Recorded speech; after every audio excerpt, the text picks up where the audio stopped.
Thanks, Philip. I'm glad you joined us today. Hope you're having a great weekend. My goal with the show is to bring you interviews with our community and business leaders that are working on all the great things that are happening in our county.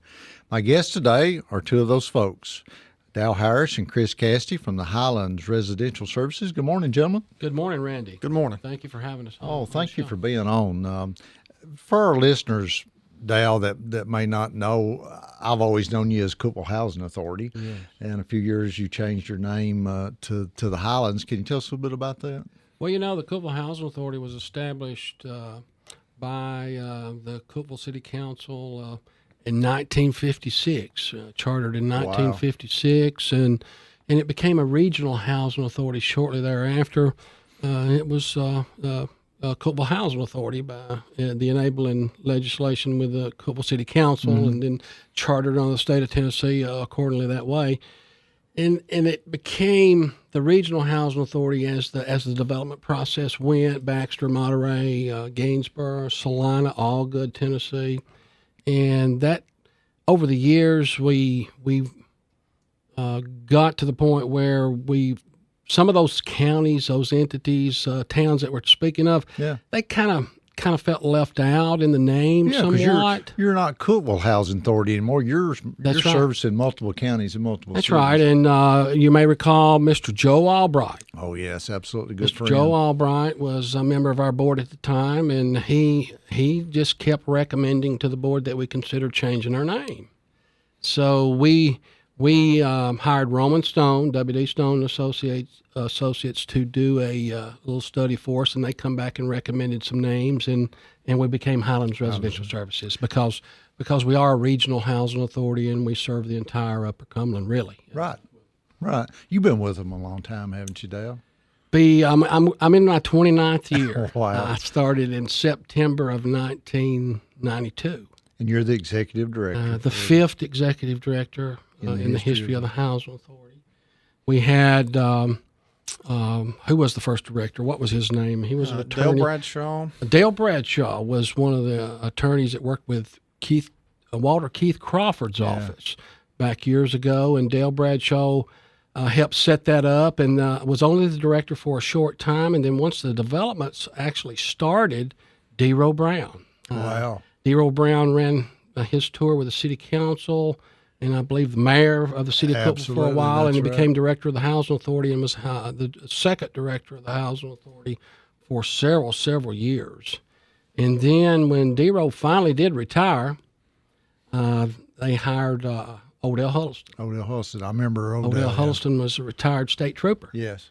And he was the director for 7 years and retired. And Miss Roberta Wilson, bless her heart, she was the fourth director, and Roberta had worked her way up through all the positions in the Housing Authority. She done about everything there was to do at the Housing Authority. She started at the front desk and worked her way all the way up to. That's great. And I was blessed to have the opportunity to apply for the deputy's position, and I applied for that position back about 6 months before I was actually hired, and I felt. We had recently moved back from California, and I thought, well, I'm not going to hear anything about that. And lo and behold, next thing you know, you're the director. Next thing you know, I was asked to come in for an interview, and the board at that time, I never will forget, was Mr. Leon Delosier and Bobby Davis, Charles Nunley, Lucille Buttram, and I really appreciate them giving me the opportunity that they gave me. Well, you've done a great job. Became the director when Roberta retired in 1996. Right, Chris. And that's when we hired Chris. Yeah. Well, I was going to say, Chris, when did you come to the Housing Authority? I went to work there in November of 96. As Dal said, he had been promoted to director, so I've been there 23 plus years now, and. It's been an awesome place to work. We've done a lot of good things, but absolutely. Prior to that, I served 4 years with Tennessee state auditors. So that's a big part of my background with accounting and with numbers, and just been a really good fit for me. 23 years have gone by fast. Full disclosure, you're one of our county commissioners also. I am. I was fortunate to be appointed to serve out a term in 2017, and then elected again in 2018 to a 4-year term. You're in your first year of your actual full term. Correct. And served on the budget committee last year, and looking at you serving on again this year. So, Director of Operations, what does that entail on a day-to-day basis? Well, the old joke is chief cook and bottle washer. Anything that Dow doesn't want to do? Anything that Dow doesn't want to do. I do take care of the business side of things day to day. Dow kind of stays out of that. He's got bigger fish to fry. So if one of our tenant selectors has a problem, they come to me. If the lady at the front desk has a problem, they come to me. If the accountant has a problem, he comes to me. So I kind of do it all. I do a little bit of the accounting still, but really probably just about 5 or 10%, not very much of it. But I do work on, I won't say write grants, but I get the information together a lot of times when we apply for grants. Be able to do those. We well, and you have grown so much. I was looking at the list of properties that Highlands Residential has, and I think I have this right, in 3 different counties and 6 different towns or cities across our region. Something like 1,100 and something people you have in your housing currently. I mean, almost 1,200 people total. That's amazing to where I remember Cookeville Housing starting out, and the projects that you had here that y'all had developed and to where it's gone today. And we want to talk about a lot of those as we go forth in the program today. You're governed by a board, right? That is correct. We have a 7-member board. We have transitioned from the original 5-member board. We have expanded our board to 7 members, and we have been blessed over the years with representation from all the towns that we serve. And we have Robert Owens, Dr. Robert Owens is currently our chairman, and Jim Martin's our vice chairman. We have Ben Jones with Ben Rogers. I'm sorry, I call him Ben Jones all the time. I Please call him correct me Ben on that. Smith sometimes Ben too. So Rogers, he answers please. to anything. Luke Eldridge, Miss Marjorie Jones. We're required to have a resident on our board. Miss Margie is our resident commissioner. Who am I missing, Chris? David Hill. David Hill. And Dan Huffines. Of the Tennessee Bible College. David's been a real good, all of them's good board members. You've and got of course, Dan Huffines, I just can't say enough about Dan, and he is, all the board members are really good for us, and we appreciate what they do. We can't do what we do without them. Absolutely. We've got a great board. You're listening to Today in Putnam County on News Talk 107.7 and 1400 The Hub. I'm County Mayor Randy Porter. Coming up after a short break, more with Dow Harris and Chris Cassetty with Highlands Residential. Back to Today in Putnam County. I'm your host, County Mayor Randy Porter. Hope you're enjoying your day. My guests today are Dow Harris and Chris Cassetty from the Highlands Residential Services. We've been talking about all the great properties that they have and how that once was called Cookeville Housing Authority, but after they have expanded and grown so much, they're in multiple counties and multiple cities. The name was changed several years ago. Dow, we've been talking about the first project I ever remember that y'all had going was here in Cookeville, over around in 7th and 8th Street. 7th, 8th Pine Avenue is referred to as Perry Morgan Home. That's been a long time ago. Hasn't it was, I think the occupancy began there in 1965, 1966. 1961. Okay, 61. See, I think the first documents were sent in to HUD to begin that process about 58, and the what they called the date of first availability was 1961. 1961. So the Housing Authority's been providing low-income public housing since 1961. It's coming up on 60 years. 60 You're getting years. close. From there, we went to Claude Darwin Homes off Darwin, Boatman Street. Yes. That was, and they're numbered. 1, 2, 3 went to Monterey. We began to expand into the Monterey side of the county. 4 was never built. 4 was proposed for Baxter, just at kind of at the corner of 56 and the Buffalo Valley Road. Yeah. And that just did not materialize for whatever reason. I don't know for sure. But 5 went to Gainsborough, C.E. Reeves Homes. And these were named after prominent individuals in the county. Community. Okay. 6 went to Hugh Hargis Homes. Hugh Hargis, another prominent individual of Putnam County. 7 back to Monterey, Lou Ray Walker Homes. 8 back to Baxter, W.T. Sewell Homes. 9 went to Allgood, Tennessee, Epperson Swallows Homes. 10, Judge O.K. Holliday, had Wow. 3 separate sites, and now we're up to what, about the mid 60s? Late 60s. In fact, the very last part of, as Dow said, the 10 project had 3 separate sites. One of those 3 sites ended up with some issues, and they actually didn't get those completed till the early 70s, which truly was about the time we were completing all of our other properties. But we're started about 67, 68. The 11th was developed in Clay County, Salina, Tennessee, Woodland Homes, and then 12 were back to Monterey with 3 separate sites, 13 back to Baxter, 14, and we have since developed 15. We transitioned the old part of 10-3, one of the 10 Hugh Hargis sites off Vaughn Drive, what used to be Vaughn Drive. Right.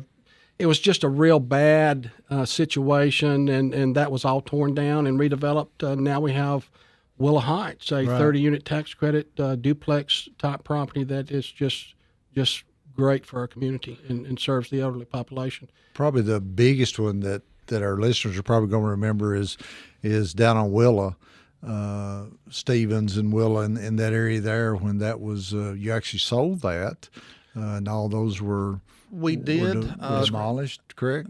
That was Hugh Hargis Site 2, and we had 50. Originally, we had 52 units there. Mm-hmm. We took out 1 unit in '99 and built our office there on the corner that's still there. We still reside in that office. And then we did sell the rest of the property and tear down the other 51 units about 5 years ago. And again, we're going to talk here in a few minutes about some of our new construction, projects. but we're getting ready to replace those that we tore down. You know, it's interesting there, Randy. The old original office was in that Perry Morgan home site. That's what I was about to say. You know, we had an office where the Teens Need Training program in the city has a substation there at 706 Pine Avenue. Then we come down here to Willow, just across the street here, not practically at 827 South Willow.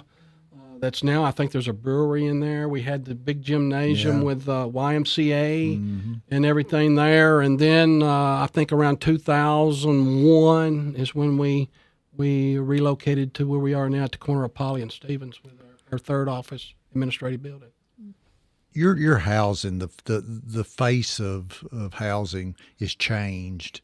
I mean, it's when I look at the new properties that y'all are constructing and renovation and so forth. Walnut Village was that kind of the beginning of the change when it was built. I mean, it's a totally different look than what you'd seen before, and times don't stay the same. Walnut Village is a different project. We don't like to use the word projects, but it's a different program. It's a Section 8 program, and Walnut Village is technically not public housing, but it is.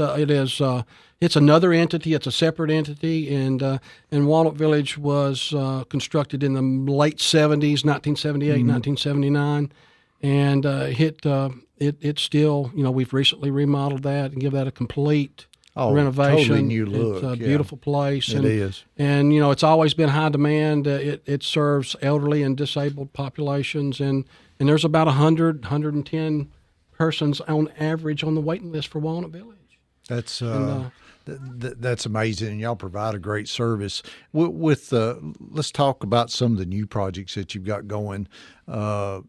Building a new one, is it on Buffalo Valley Road? Buffalo Valley Road. Oak Tree Towers is the name that our board chose, and it's going to be 50 units. Okay. It's going to be a 3-story mid-rise, which is a new product type for us, and really new for the Upper Cumberland, new for this area. But several housing authorities, McMinnville, Murfreesboro, places that are relatively similar in size to us, have had good success with this. It will be all elderly. But Dow likes to use the term sometimes it's almost like a hotel, but it will be very encompassed and complete. We just opened bids last week. Just under $9 million was the low bid, which is not exactly where we wanted them, but it's the market right now. Construction costs are very high right now with all the building we have going on in Putnam County. But we hope to break ground certainly in March. Well, and we purchased the Lewis Scantlin property over there, and there's approximately 60 acres that we're working with in there, and we're looking at multiple phases of development Randy, and I think you're going to see there's a big transition going on with our public housing, the way it looks, and we're dealing with 30, 40, 50-year-old inventory, Right. the brick veneer row units, and we're getting into more of something similar to what you see on the private side, even the Right. Gables. A beautiful place over Right. here off Fairground, Absolutely. and different big house types of a more dense housing providing situation, but it's gonna look more modern with the amenities and off-street parking and things that is it's just going to be a different product. And that board that we spoke of and management and the things going on with housing right now is going to change the face of that inventory and what it's going to look for probably the next 40, 50 years. Hey, that's great. Things change and nothing stays the same. You're listening to Today in Putnam County on News Talk 107.7 and 1400 The Hub. I'm County Mayor Randy Porter. Coming up after a short break, more with Dal Harris and Chris Cassetty. Please stay back to Today in Putnam County. I'm your host, County Mayor Randy Porter. Hope you're enjoying your day and having a great weekend. My guests today are Dal Harris and Chris Cassetty from the Highlands Residential Services, and we're talking about public housing and all the many projects that they have and new projects going on. And guys, we've kind of hit on a lot of those, but let's talk about, for folks that are listening, about how you're funded and how people can apply for this and everything. As far as your funding comes down from the federal government, is that correct? We're funded through a public housing subsidy that's appropriated through Congress, through the United States Department of Housing and Urban Development. And that comes annually, and they do give us a little capital fund grant that we're supposed to use for capital improvements and things like that. But we're funded solely through the federal government and housing and urban development. So Chris, when it comes to the tenants that you have in the housing, how's that figured on how they pay as far as rent and so forth? Is it based on the income or something? It is based on their income, and nothing with the federal government or HUD is simple, but for ease of talking about it, it's 30% of their income. 30%? They're expected to pay 30% of their income. And there are a few, you get a deduction if you're elderly or if you have children, but basically 30% of their income. And then, as Dal mentioned, we get an additional subsidy on top of that from the federal government. Currently, our average tenant pays about $155 a month. So we were talking off air about Walnut Village being different, and you get more money for it. Is it the only one that's based like that, or are any of the new ones you're going to be doing going to fall into that same category as Walnut Village does? That's a very good question, and Randy, we'd like to share some information about that. Walnut Village is the only Section 8 funded housing assistance payment, and we get basically a market rent per unit out of that. Depending on what the resident pays, the government pays us the difference between, say, if the resident pays $100 and the market rent's $500, the government gives us $400. Okay. Just in general terms. We have asked and we have submitted an application to transition all of our public housing into Section 8, project-based Section 8 housing assistance. And they have approved us a contract that we're working through to see if we can make that work. Hopefully, Chris might want to elaborate on that more, but hopefully we're going to be able to transition the Housing Authority into all project-based Section 8, and we'll be able to get actually more money from the government to support our housing program, which is a good thing for the housing authority and for the people that are coming and living in those. Absolutely, Randy, and if we are successful in making this change, as we hope we are, it really doesn't change the calculation on the tenant side. To use Dal's example again, if they paid $100 before, it's still basically 30% of their income, and they would still pay $100. Okay. What would change would be how much we got from the federal government, and they've only started this ability for housing authorities to convert in the last few years, and they really are pushing that more. And what it'll mean for us long term is a little more steady stream, a little more consistent stream of money, where you're better able to budget and you're better able to take care of things that way. Right. There is some things that we have to work through to make that happen. There has to be certain standards. The physical standards of the property has to meet certain requirements for HUD and all through this transition that we're going through. And we're studying that now. and hopefully, again, and we feel that we're going to be successful in that, and it's going to be good for the Housing Authority's program across the board. So, folks that are interested in your housing program, how does that work? How do they go about come to your office, apply? How does it work? We have a couple of different ways. We have what we call a preliminary packet, basically a paper application that they have to fill out. They can come by the office and pick that up, or they can print that off of our website, and our website is simply www.highlandsrs.com. But once they do that, then they come in for a face-to-face interview, and based on that face-to-face interview, and we do background checks, we do a few things, but assuming they're eligible at that point, they're put on the waiting list. And HUD does mandate we do criminal background checks and those things, and there's certain things that would require additional explanation. What I say that to say this: 99.9% of the persons that apply, if they meet the income criteria, they're eligible. Right. We say very few it's not eligible. There's always an exception, but it's easy to get in. Still, even with the background checks and the things that we're required to do, we still have a real open door.